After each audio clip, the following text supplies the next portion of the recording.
원효로 일가에 부동산을 소유 중입니다. 소유권 이전 등기 전에 권리 산정 기준일이 나오면 현금 청산 대상인가요? 라는 질문을 주셨어요. 아마 용산에 투자하신 분들이 이런 질문 요즘 상당히 많이 하고 계시는 것으로 제가 알고 있거든요. 소장님, 이분 마음 좀 놓으실 수 있게 현금 청산 대상인지 아닌지 좀 자세하게 안내해 주세요.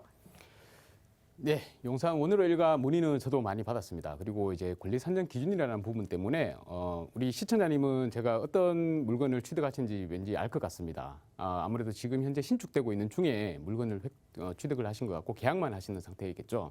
자, 그런데 이제 내가 소유권 이전이 되기 전에 만약에 권리 산정 기준이 정해지면 현금 청산 대상이 아니냐 이런 고민들 때문에 물건을 취득하러 가셨다가 못 하신 분들도 계시고 또 계약을 취소하신 분들도 계시고 여러 가지 분들이 계신 걸로 제가 알고 있습니다.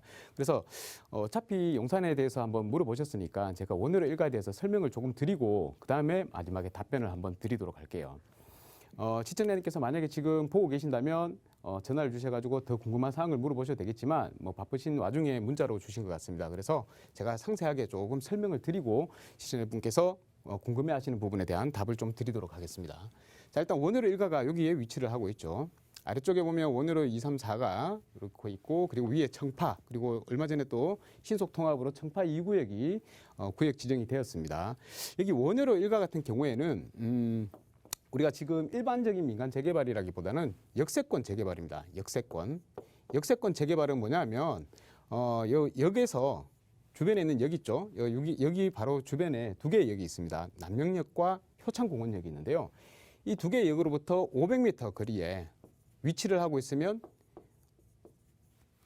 주택 정비형 재개발이 아니고 도시 정비형 재개발이라고 해서 이 역세권 일대를 용적률을 높여가지고 개발할 수 있도록 만들어주는 재개발의 형식이 있습니다. 그 재개발로 원으로 일가가 지원을 했고 지금 현재 행위 제한이 걸려 있는 상태로 알고 있습니다. 자, 원래 원으로 일가는 노후도만 봤을 때는 일반적인 민간 재개발로 진행이 됐을 때 충족을 못하는 부분이 있다라고 예상이 되었었는데 다행히 추진위 쪽에서 주민들께서 이제 추진을 하실 때 역세권 재개발은 노후도 기준이 조금 더 완화되어 있는 부분이 있습니다. 그 점을 아시고 역세권 재개발로 신청을 하신 것 같고요. 또한 역세권 재개발로 구역 지정이 되면 좋은 점이 뭐냐면 용적률을 기본적으로 250%에서 약 500%까지 2배 정도 완화를 시켜주는 방안이 있습니다. 그래서 용적률 완화 방안을 받아서 완화 인센티브를 받아서 용적률을 키우기 때문에 어떻게 되겠습니까? 당연히 세대수가 많아지고 그에 따른 일반 분양 물량이 굉장히 많아진다는 것이죠. 그리고 또 시에도 좋은 점이 있습니다. 시에서는 공공임대주택으로 늘어나는 용적률의 반을 임대주택으로 가져갈 수 있기 때문에 시도 좋고 주민도 좋고 서로 윈윈하는 이런 개발 방식이 바로 도시정비형 역세권 재개발 방식인데요. 이 역세권 재개발 방식 문제가 지금 이제 구역이 지정되기 전이고 지금 현재는 행위 제한만 걸려 있는 상태입니다. 행위 제한. 자, 이 행위 제한이 걸려 있다는 상태는 뭐냐면 현재 정비 계획을 수립 중이란 말입니다. 수립 중이기 때문에 앞으로 여기에다가 신축은 이제 더 이상 짓지 마라라고 해서 행위 제한을 걸어놨는 겁니다. 그러면 우리가 얘기하는 권리 산정 기준일은 뭐랑 해당되는 것이냐면 바로 이 신축 행위와 관련이 있는 것입니다.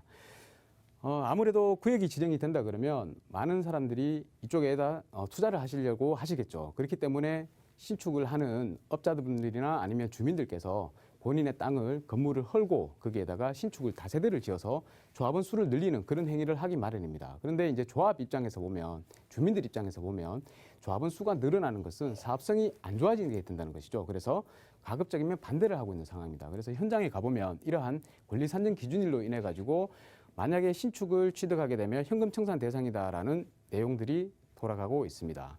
그래서 그것 때문에 이제 불안해하시고 또 취득을 못하시는 분들이 계십니다. 하지만 제가 말씀드리고 싶은 게 뭐냐면 이 권리 산정 기준이라는 것은 명백합니다. 뭐냐면 구역 지정일이 바로 권리 산정 기준일이 된다는 것입니다. 그러니까 아직까지 구역 지정이 안 됐습니다. 여기가 구역 지정이 되려면 최소한 사전검토 신청을 하고 나서 약 한 1년, 2년 정도는 걸려야지 구역 지정이 나옵니다. 다른 대부분의 재개발 지역들도 보시면 알겠지만 구역 지정은 약 한 2년 정도 걸린다라고 보시면 되겠습니다. 그러면 이 구역 지정 이전에 우리가 가져오면 되는 거지 않습니까? 소유권 이전을 하면 되는데 솔직히 말씀드리면 그 소유권 이전이 권리산정 기준일 전에 들어가면 되는 것이 아니라 우리가 건물이 지어지고 나면 준공을 하죠.